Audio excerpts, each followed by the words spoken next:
This is the story of a man named Stanley.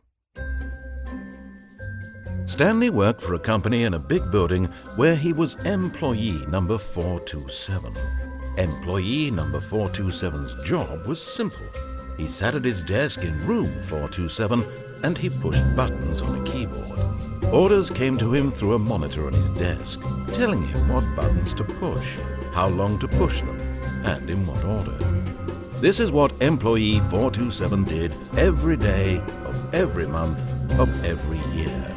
And although others might have considered it soul-rending, Stanley relished every moment that the orders came in, as though he had been made exactly for this job. And Stanley was happy. And then one day, something very peculiar happened. Something that would forever change Stanley. Something he would never quite forget.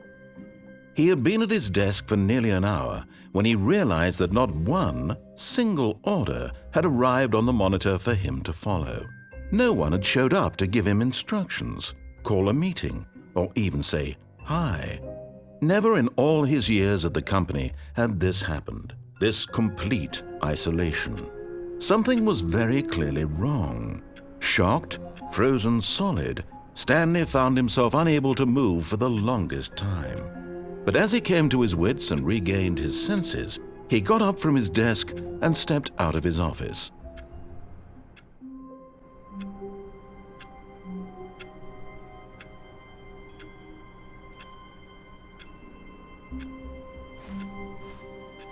All of his co-workers were gone.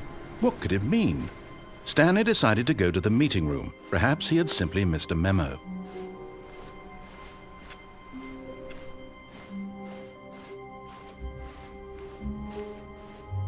When Stanley came to a set of 2 open doors, he entered the door on his left. Yet there was not a single person here either. Feeling a wave of disbelief, Stanley decided to go up to his boss's office. Coming to a staircase, Stanley walked upstairs to his boss's office.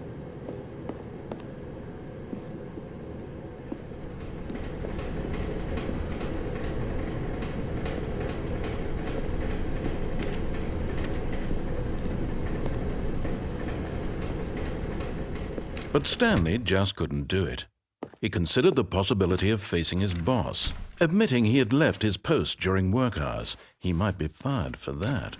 And in such a competitive economy, why had he taken that risk? All because he believed everyone had vanished?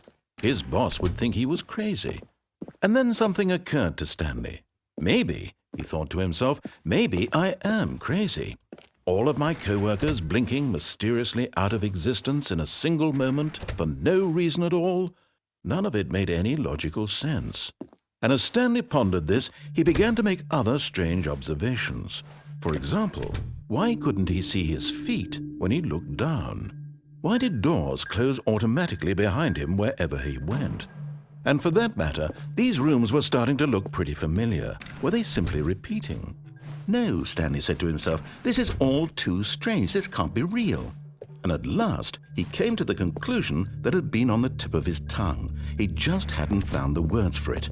I'm dreaming, he yelled. This is all a dream.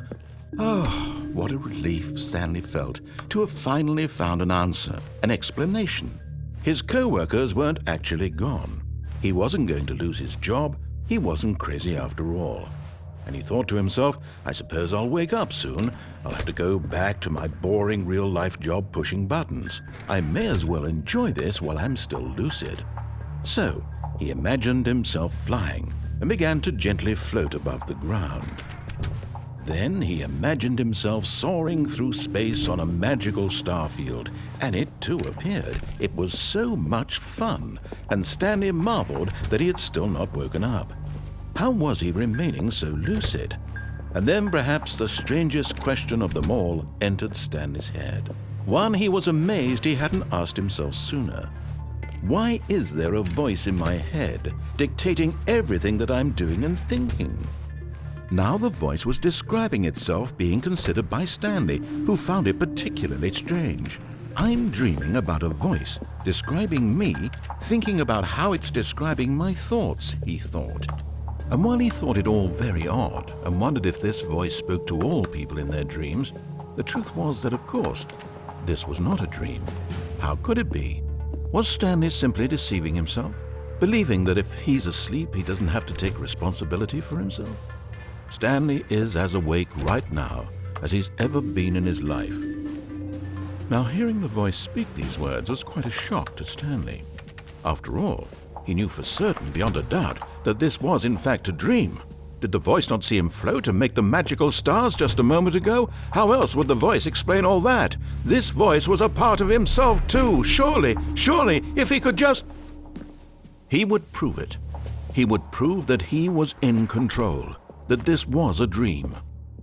So he closed his eyes gently, and he invited himself to wake up. He felt the cool weight of the blanket on his skin, the press of the mattress on his back, the fresh air of a world outside this one. Let me wake up, he thought to himself.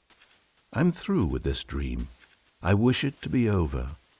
Let me go back to my job. Let me continue pushing the buttons. Please, it's all I want. I want my apartment and my wife and my job. All I want is my life exactly the way it's always been. My life is normal. I am normal. Everything will be fine. I am okay.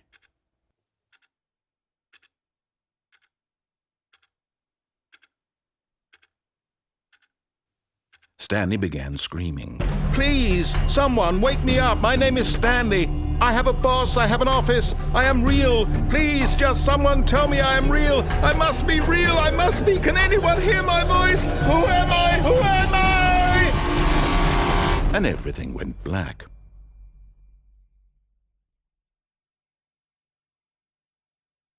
This is the story of a woman named Mariella. Mariella woke up on a day like any other.